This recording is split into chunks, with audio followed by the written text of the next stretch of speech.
Welcome to Wisdom of the Bible channel. Among all the legendary accounts and heroic deeds of King David, none reverberates through history more than his famous clash with Goliath, the formidable Philistine giant. This duel not only influenced the destiny of the young shepherd anointed to reign, but also molded Israel's future as a victorious nation over its adversaries. But what if I told you that this account was never told in full? Few realize Goliath was not the only giant David confronted. In fact, he faced other colossal warriors descending from the same ancient Nephilim line. Among them was one of Goliath's brothers, a fearsome figure who nearly ended David's life. Why were these details left out of most stories? What does this narrative reveal about the giants in ancient times? There is more to this epic than most people suspect. If you want to uncover the hidden truth, stay with me. We will explore facts that may transform your perspective on biblical history and humanity's past. The revenge of Goliath's brother, the Untold saga. Among the most crucial episodes in David's life, his ascent to the throne stands out as truly remarkable. From modest origins, he was but a shepherd boy from the tribe of Judah, the son of Jesse, firmly connected to Judah's royal line. Yet, in the face of all odds, God chose him to be Israel's king, succeeding Saul, whose rule collapsed due to defiance and the loss of divine favor. David was more than a shepherd. He was a gifted musician and poet, whose works would be immortalized in the Psalms, but his calling went far beyond music. He rose not just to kingship, but became Israel's greatest ruler, a man after God's own heart.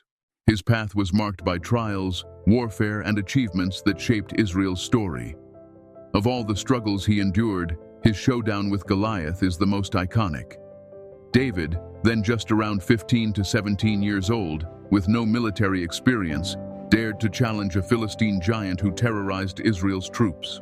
Armed with only a sling and 5 stones, he toppled the dreaded Goliath, demonstrating that faith and bravery can triumph over any obstacle. But who was this Goliath who spread dread among the Israelites? What made him so intimidating? His towering stature, immense strength, and lethal skills made him almost unbeatable. Still, there was more to his mystique than raw power. Goliath belonged to an ancient, mysterious lineage called the Rephaim, giants documented in both scripture and recorded history.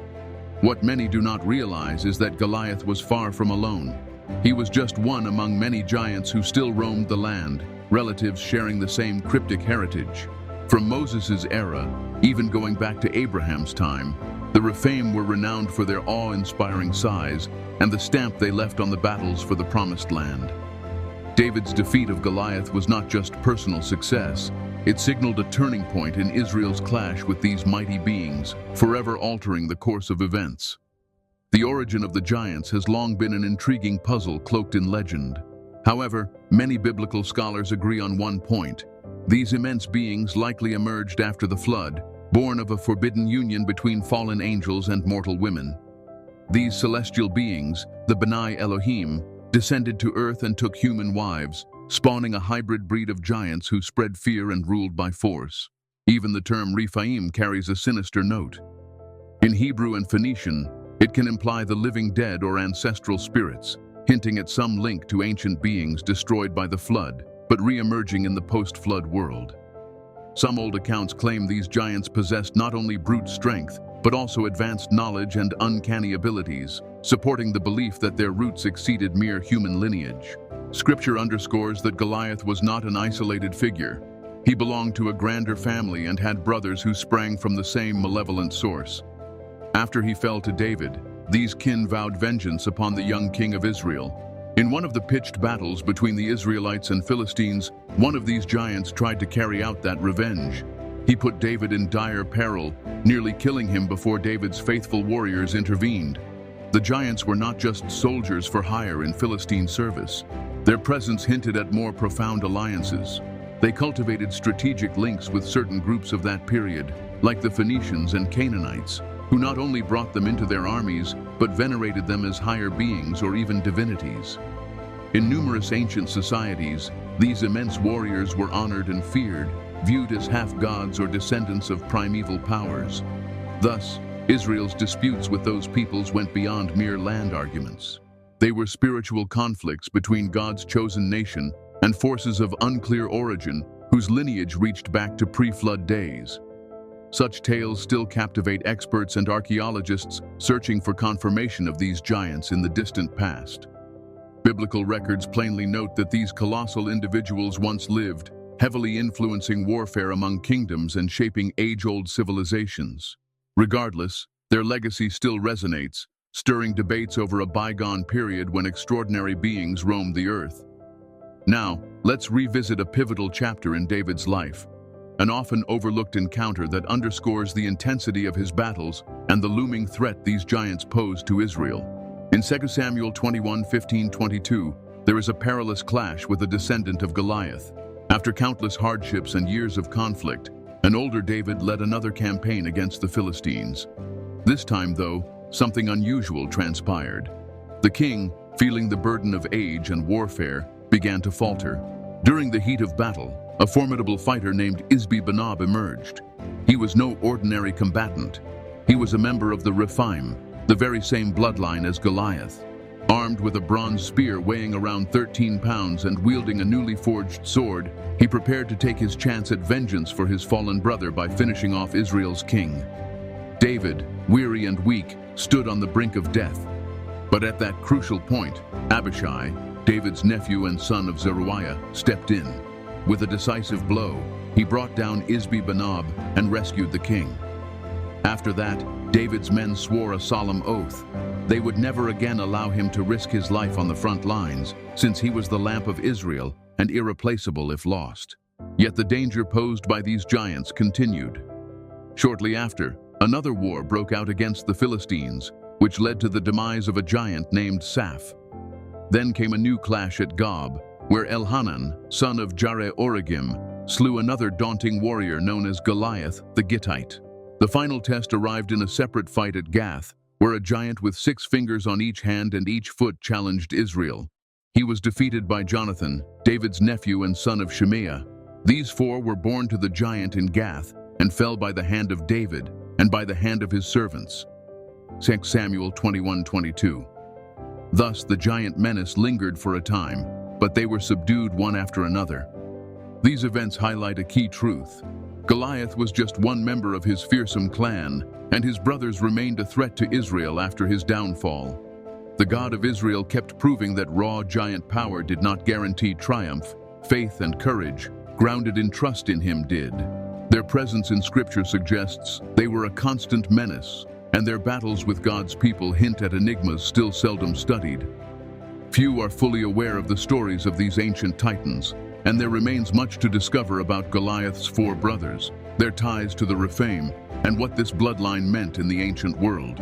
Who were these giants? From where did they originate? How did they endure across the ages? If you are eager to learn more about them and the puzzles around their beginnings, keep following along.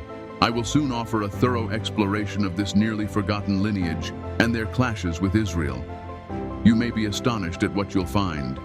This story, largely erased from popular memory, brings to light one of David's most dramatic trials. Most people know how he vanquished Goliath, the Philistine behemoth who challenged Israel's forces and was knocked down by a young shepherd armed with just a sling and 5 stones.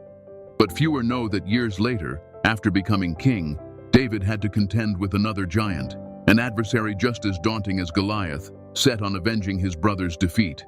His name was Isbi-Benob. Like Goliath, he was descended from the Rephaim, a giant race rooted in antiquity and, in some sense, surviving the flood.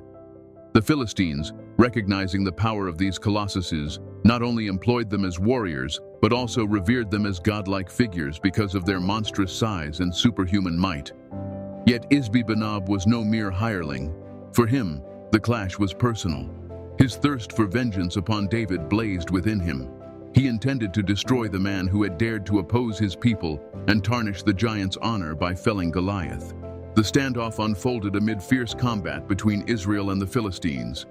David was no longer the undaunted youth he had once been. His years of warfare had taken a serious toll, and on this day, fatigue rendered him vulnerable. The passing of time and the scars of conflict weighed on him. Gasping for strength, the king of Israel was in grave danger of death. In that perilous moment, Isbi-Benob advanced. He carried a colossal spear with a bronze tip weighing around 13 pounds, strong enough to puncture any armor. He also held a freshly made sword intended to destroy any foe. He was indeed a fearsome adversary. Standing between 9 and 11.5 feet tall, Isbi-Benob loomed with such might that even stalwart warriors trembled at his sight. David fought intrepidly, but weariness was overtaking him. Just as all seemed lost, Abishai, the son of Zeruiah, sprang into action. In a courageous move, he struck down the giant before the lethal blow could land, saving David from certain death. This event became a major turning point. Israel's soldiers recognized that their king could no longer risk his life so directly. They took a solemn vow never again to let David endanger himself in battle, for he was the light of Israel, and losing him would be an irreplaceable tragedy. Thus, the tale of the giants did not conclude with Goliath. His kin kept confronting Israel, yet the faith and valor of the nation's warriors led to their systematic defeat. These largely forgotten skirmishes show not only the might of the giants but also the resilience of a king who, even in his frailty, spurred his men onward. That encounter was not the last time the giants appeared on Israel's horizon. Goliath's siblings and other refined descendants would continue to pose threats. Still, on that day, another of the ancient giants was slain, bringing with it the certainty that the giants' era was waning. I hope you found this retelling insightful. The confrontation with Isbi-Benob, who was brought down by David's nephew Abishai, son of Zeruiah, underscores the moment David's followers vowed to preserve the king from danger, so Israel's lamp would not be extinguished. In some accounts, Abishai rushed toward the giant assailing David and seized the chance to thrust a sword into the enemy's back, killing him. God bless you, and until next time. Hello, dear viewers. Thank you for watching our channel, Wisdom of the Bible. I personally invite you to subscribe to our channel. It supports us and helps us create more videos. Thank you, and God bless you.